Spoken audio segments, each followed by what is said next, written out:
berarti dia terpisah dari kasih Tuhan Yesus. Atau bagaimana, saya tidak bisa menjawab. Gampang. Karena begitu banyak sekali ayat yang kontradiksi di sini. Gampang banget. Ya. Mau saya jawab sekarang? Boleh kalau Bapak. Oh ya, gampang banget. Di video aja. Ya, saya soalnya beliau Bapak tanya pendeta aja, saya udah jawab nggak enak ini. Jadi, Ya Hadi ya Bashir ya Tabibi Nabiyullah khairul khalqi jami'an lahu a'la manasibi wal marati salatullahi ma lahat kawaki ala man khairima Once again, I try. Assalamualaikum warahmatullahi wabarakatuh. Kaum muslimin yang dirahmati Allah, semoga Allah senantiasa curahkan segala rahmat, segala nikmat yang berkepanjangan dan tiada berhujung dari dunia hingga akhirat, insyaallah. Dan Allah pun kumpulkan kita para kaum muslimin di bawah naungan aras Allah beserta para nabi, beserta para orang-orang yang Allah kasih, Allah sayangi, Allah cinta, insyaallah, di bawah naungan aras Allah kelak di mana tiada naungan selain daripada naungannya, insyaallah. Amin amin Allahumma amin. Kaum muslimin, pada kesempatan pagi hari ini, pagi menjelang siang ini, saya akan mengasih sebuah video di mana video ini mengisahkan tentang bagaimana pendeta Melatok pendeta Melatok ini dikomplain ya dikomplain sesama pendeta. Nah, di sini ya bukti bahwasanya di dalam kekristenan itu tidak ada kepastian di dalam keselamatan, maka melalui kitabnya, melalui isi kitabnya, mereka berbaku hantam sendiri kaum muslimin ya. Karena informasi yang simpang siur di dalam Bible itu sendiri, maka kepastian keselamatan jelas tidak ada. Oke, demikian kaum muslimin videonya. Bicara monolog, tapi ada saat di mana saya khotbah waktu saya di Amerika. Namanya pendeta tamu. Kami tidak pernah kenal. Selesai saya khotbah, semacam petugas gereja, dia orang pintar, dia langsung naik kritik khotbah saya. Mau lihat? Silakan putar videonya. Sumber dari segala kasih adalah Tuhan Yesus. Tuhan adalah sumber kasih. Jadi kalau saya tadi baca ada ayat di sini yang mengatakan, saya tadi silver. Tentang apa, Pak? Tentang apa? Ya, Apa supaya saya sebut? yang tadi yang Matius atau apa ya? Yang Tentang malaikat dan pengikut-pengikutnya kamu akan ikuti. Iya. Matius 25 ayat 41. Bahwa kalau kita mengikuti yang maka kita akan bersama-sama dengan setan, Betul. atau iblis di neraka. Betul. Dan itu pertanyaan saya adalah, berarti dia terpisah dari kasih Tuhan Yesus. Atau bagaimana, saya tidak bisa menjawab. Gampang. Karena begitu banyak sekali ayat yang kontradiksi di sini. Gampang banget.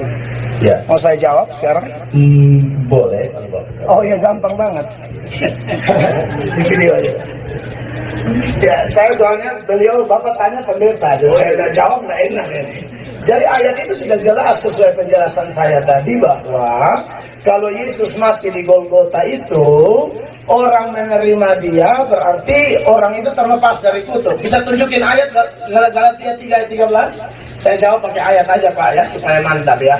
Galatia 3 ayat 13 mengatakan begini, Kristus telah menebus kita dari kutuk hukum Taurat dengan jalan menjadi kutuk karena kita. Sebab ada tertulis, terkutuklah orang yang digantung pada kayu salib. Maksudnya ialah dia mati mengambil alih kutuk manusia. Amin, saudara. Kutuk gara-gara dosa.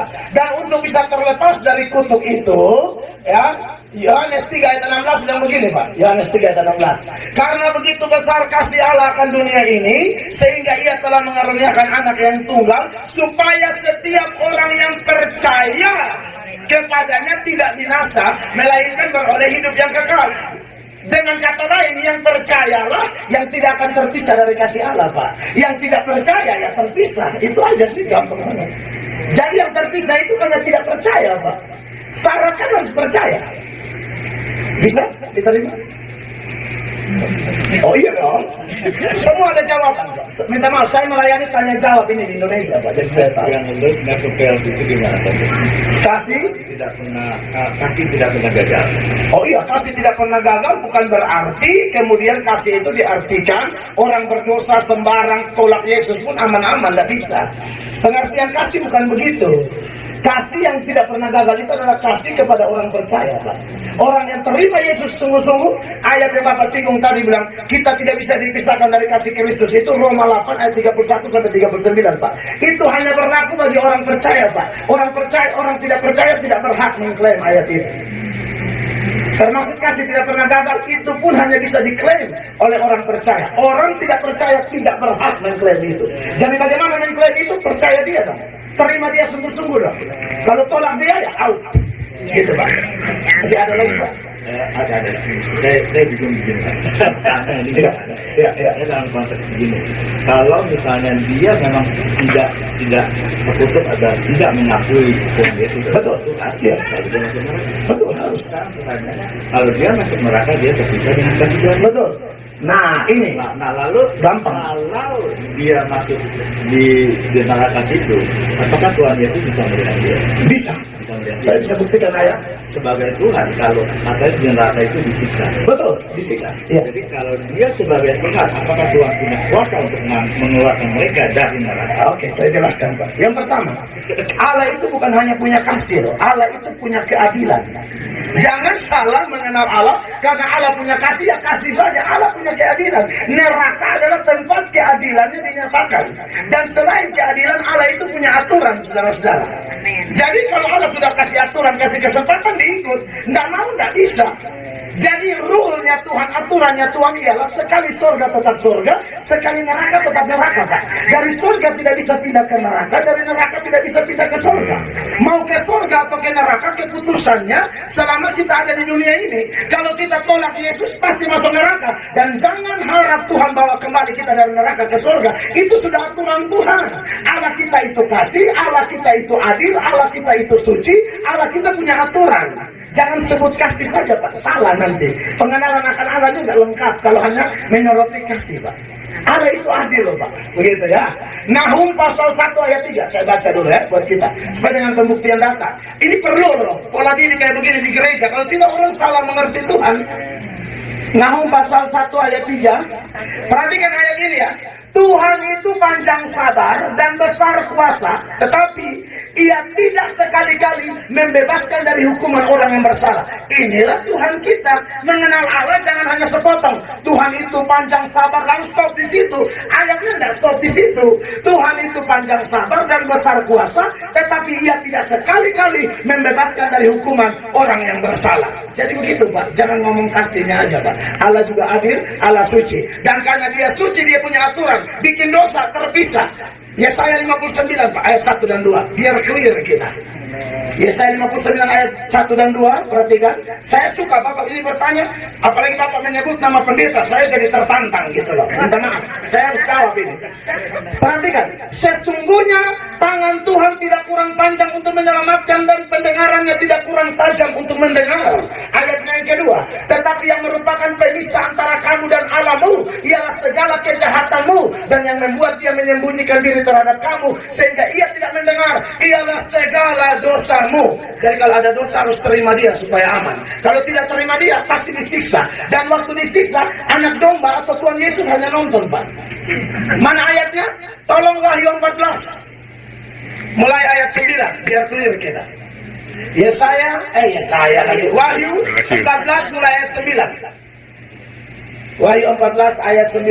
Saya rasa ini perlu saling melengkapi, dan saya rasa Bapak ini bertanya tulus, dan kita harus saling menguatkan ya. Perhatikan. Dan seorang malaikat lain, malaikat ketiga, menyusul mereka dan berkata dengan suara nyaring, jikalau seorang menyembah binatang dan patungnya itu dan menerima tanda pada dahinya atau pada tangannya, ini pasti antikris. Ini orang-orang kurang ajar yang tidak memanfaatkan kasih Allah, malah ikut antikris. Ya sesuai aturan Tuhan dong. Kalau kau ikut kau habis, kan begitu. Kalau kau ikut Tuhan kau diberkati, selesai. Ayat 10.